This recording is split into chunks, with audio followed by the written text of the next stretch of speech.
Hello, people of the internet. Welcome to my book nook. This is where I retreat to my music textbooks and think about the world of music and ponder things like the difference between a French and a German sixth chord. I don't know why it's hard to remember. It's just hard to remember. It has been a very rainy California week, and so obviously that means you should pour yourself a hot cup of coffee and put on your comfiest, coziest sweater and watch MGM musicals, because why not? So last night it was raining a lot.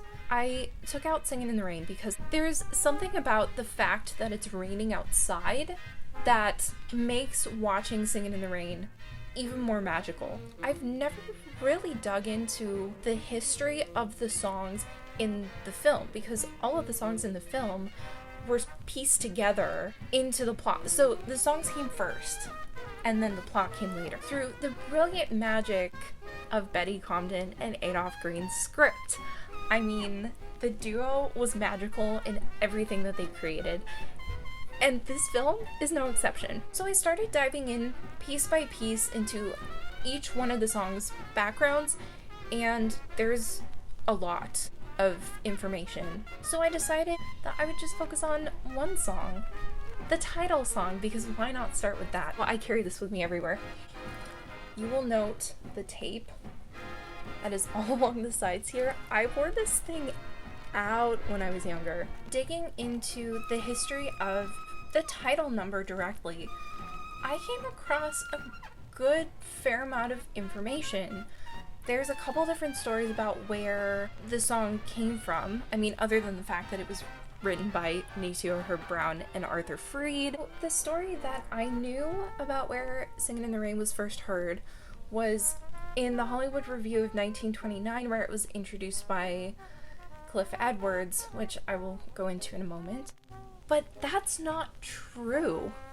Let me start at the beginning. Yes, I made notes, and I need my glasses to read, so you're gonna have to deal with this. Now, the origins of this tune, like I said, is a little bit murky. As it's mostly been told, Singin' in the Rain made its debut in MGM's Hollywood Review of 1929. Let me dig into the Hollywood Review of 1929 first, and then I'll back up.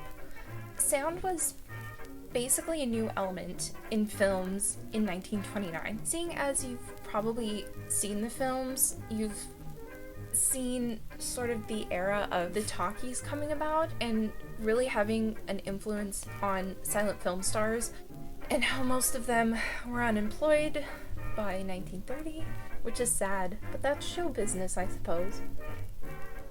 Many of Hollywood's first films using this new element of sound revolved around the concept of a revue. Vaudeville was still thriving, and many songs were coming out of Tin Pan Alley and vaudeville combined, and these songs were sort of one-offs. So, sort of like short sketches, vignettes, I suppose you could say. Now, before I get in too deep, here's a super brief but relevant word about our composer slash lyricist. Nacio Herb Brown worked as a piano player for vaudeville in LA before being hired at MGM, and Arthur Freed worked as a piano demonstrator in Chicago. You know how you would go into a shop and there would be a live pianist sitting there playing the music before you knew if you wanted to buy it or not? Please, someone open a store like that, because I would literally live there. I would work at a store like that in a heartbeat. Let's bring back live music stores. Can that be a thing, please? So, what about the alleged inspiration for Singin' in the Rain, you might ask? Well, Arthur Freed was running a sheet music shop in Seattle at the time, and a man drenched in the rain passed by his window shop dancing. Easy as that. Freed and Brown were eventually teamed up at MGM, which when they started working together, and their first project was The Broadway Melody, which was Hollywood's first all-talking, all-singing, all-dancing picture. So this was a pretty huge deal. The fact that this all happened almost 100 years ago is mind-boggling to me. Okay, back to the facts. Now, the Hollywood Review theory, being the first time Singin' in the Rain appeared, has been debunked. A vaudeville performer by the name of Doris Eaton stated that 1929 couldn't be the first time Singin' in the Rain made its debut because she herself had sung the tune in 1928. A clipping in her scrapbook revealed an LA Times article which highlighted 2 songs from the vaudeville show, which was titled The Hollywood Music Box Review, so another review. So guess what about this review? Singin' in the Rain was one of the songs mentioned in the article, which proves her claim that Singin' in the Rain was not written in 1929, it existed before that. Who knows how long before that? It's hard to say because obviously Arthur Freed and Nacio Herb Brown, who could answer it themselves, are no longer living. I guess we won't have concrete information about that, except for this LA Times article. Alright, this is future editing me. I've discovered some very interesting additional information. There's this wonderful interview with Doris Eaton on YouTube, and I'm going to link it because you must check it out. Apparently, she was the last surviving Ziegfeld girl. But what I think is notably interesting, this is like breaking news information and blowing my mind. Apparently, at the time, Nacio Herb Brown was Doris Eaton's lover and wrote the song Singin' in the Rain for her to sing in the Hollywood Music Box Review. Isn't that crazy? Well, I'm including that now because that's the tea. Well, then this completely negates the story with Arthur Freed writing it. There are conflicting sources. This is very interesting.